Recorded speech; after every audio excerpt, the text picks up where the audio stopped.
Let's talk about that for a moment too, Close to the Edge. I mean, that really marked the beginning of the band's foray into the longer form musical pieces. I mean, classical pieces, really, when you think about it.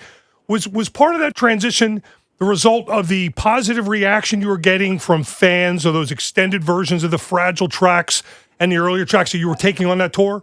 Exactly right, Andre. It was just one of the things that we toured America with Fragile, and halfway through we realized people were going to listen to Heart of the Sunrise, Starship Trooper, and Roundabout 8 minutes long, and they listened. Everybody listened, and you could hear a pin drop when we played, and it's like, well, we should. I talked to Steve Howard, said, come on, let's write a longer song and see what comes, and that's when it was only the same year that we actually went back into the studio in November and started recording what became Close to the Edge album. So it was like such an adventure in music, and I've kept up the adventure in my mind and constantly in all the work that I've done since then. And that music is an adventure.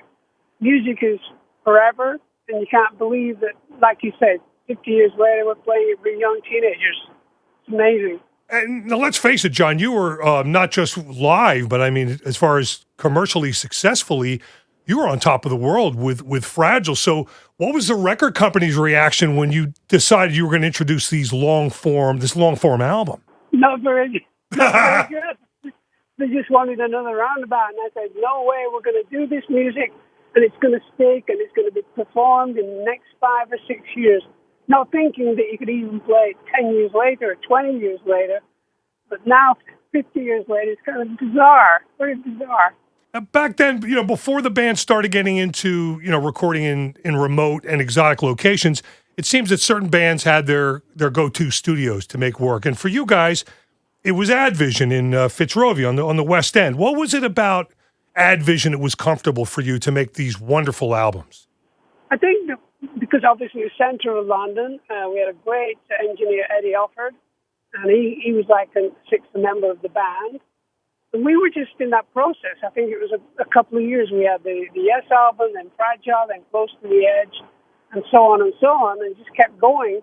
And through the 70s, and the last album we did in the 70s was Going for the One, which again is a great album of music, and it's such a blessing to keep making music and not worry about being in the charts. Making good music and making it survive. Now, you talked about Eddie Offord, of course. You made Close to the Edge before the advent of the ease of digital recording and editing. So I imagine Eddie was a pretty big part of the editing and mixing of Close to the Edge. No easy task. Oh, boy. No, he was quite brilliant, because in those days, you record on 24 track, and then you transfer to quarter inch once you've done a mix, and then you're going to hang it up on the wall for the next mix, and you finish it with 20 mixes that you've got to stick together with super glue. That's how you made a record, because you couldn't just start rehearsing Close to the Edge and then record it in a couple of weeks. You had to do it in sections. We just knew we had to do it in 3-minute events and 2-minute events, 3-minute, 4-minute events, and so on. And then the idea of sticking together the tape at the end of the month and making sure it sounds great together. There was one time we were just into the last chorus of Close to the Edge, and it was a Friday night, and we had about 4 lengths of tape hanging up on the wall, 4 or 5. They were going to be edited together.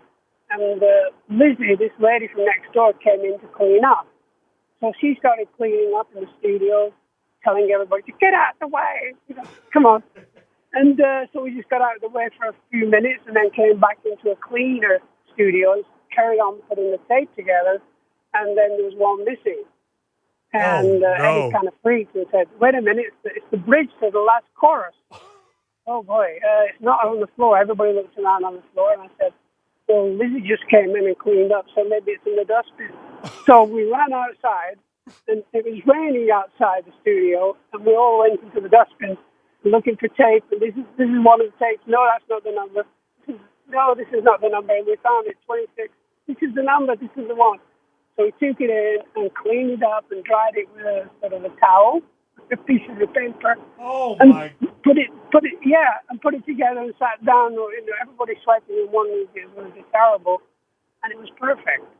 Oh my goodness knows what trash and curry stains were on it, but you fixed it. I can't believe. Yeah, it was amazing. John, I only know you have a minute or two, but I just want to talk about one of the songs on Close to the Edge. To me, the most beautiful Yes song there ever was, and You and I. To me, the crown jewel. I cannot listen to it without weeping. That's the power of music. I just become overcome with emotion. And I'm not sure if anyone ever told you this, but at Ed Shockey's service, that was the song that they played when we left the service, and it made it even more emotional. Wow. Oh, wow. Yeah, Ed was very, very special guy, Ed. My last question, is it true the first time you ever did And You and I live was at the Spectrum? Yes, it was. I can't believe it. They must have gone nuts. Well, they loved it, that's for sure. Oh, John, what a pleasure. Good luck to you, sir. Thank you so much for your time and coming on 102.9 MGK. Thanks, Andre. I wish you well. Lots of love to everyone.